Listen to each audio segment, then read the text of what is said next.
আজকের আমি বানাবো বিরিয়ানি, তবে দু রকম, একটা আমিষ আর একটা নিরামিষ। প্রথমেই আমি রাইসটা তৈরি করার জন্য আধা ঘন্টা জল দিয়ে ভিজিয়ে রেখেছিলাম। তারপরে গরম জলে ভালো করে টকবকে ফুটে আসলে একটু গরম জল, একটু নুন দিয়ে দিয়েছিলাম, সামান্য একটু তেলও দিয়েছিলাম। দিয়ে রাইসটাকে আমি একটু বানিয়ে নিচ্ছি। দেখো তৈরি হয়ে গেছে। এবার মাঠটাকে আমি ঝরিয়ে নেব। মাঠটাকে ঝরিয়ে দিয়ে এই দেখো মাঠটাকে ঝরানো হয়ে গেছে। এবার ঠান্ডা করতে দেবো। আর আমি আলুগুলো ভালো করে সেদ্ধ করে নিয়েছি। এবার ছাঁকা তেলে ভেজে নেবো, তবে ছাঁকা তেলে নয় যদিও। এখানে একটু হালকা দেখো অনেকটা তেল কম হয়ে গেছে, তাই আমি আর দিলাম না। এবার দিয়ে দেবো পেঁয়াজ।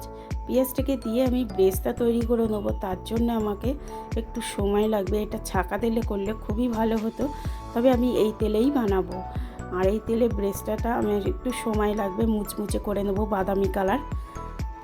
আর আমি এটা দু রকম বিরিয়ানি বানাবো, একটা আলুর বিরিয়ানি আর একটা হচ্ছে চিকেন বিরিয়ানি। তাই আমি ওদেরকে প্রথমে চিকেন বিরিয়ানিটা করে দেবো, যদিও ওরা নিয়ে চলে যাবে, যে আমার ছেলে অফিসে চলে যাবে, তাই ভাবলাম একটু তাড়াতাড়ি করে বানিয়ে দিই।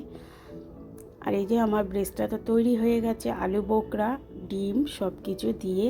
আর আমি এখানে ঘি দিয়ে দিয়েছি। দিয়ে ভালো করে আমি চিকেন, আলু, ডিম সব সাজিয়ে দিয়ে এটা 25 মিনিট দমে দিয়ে দেবো। আর এটা হচ্ছে গন্ধরাজ লেবু দিয়ে আমি বিরিয়ানিটা বানাবো, খুবই সুন্দর একটা সুস্বাদু। তারপরে কেওড়া জল, গোলাপ জল, মিঠা আতর, কেশর, দুধ সব কিছু দিয়ে আমি দমে দিয়ে দেবো, আলু বোকরা দিয়ে আমি চলে আসলাম। বিরিয়ানিটাকে আমি সার্ভ করে দিলাম। আর কত সুন্দর হয়েছে দেখো। আর গন্ধটা সত্যি খুবই ভালো হয়েছিল। খেয়েছে ওরা, খুব ভালো বলেছে, বললো বাহ খুব টেস্টি হয়েছে। আর তোমাদের কার কার এরকম পছন্দ বা তোমরা এরকম বাড়িতে বানাও, সেটা আমাকে জানিও কিভাবে বানাও। তবে আমি এইভাবে বানাই।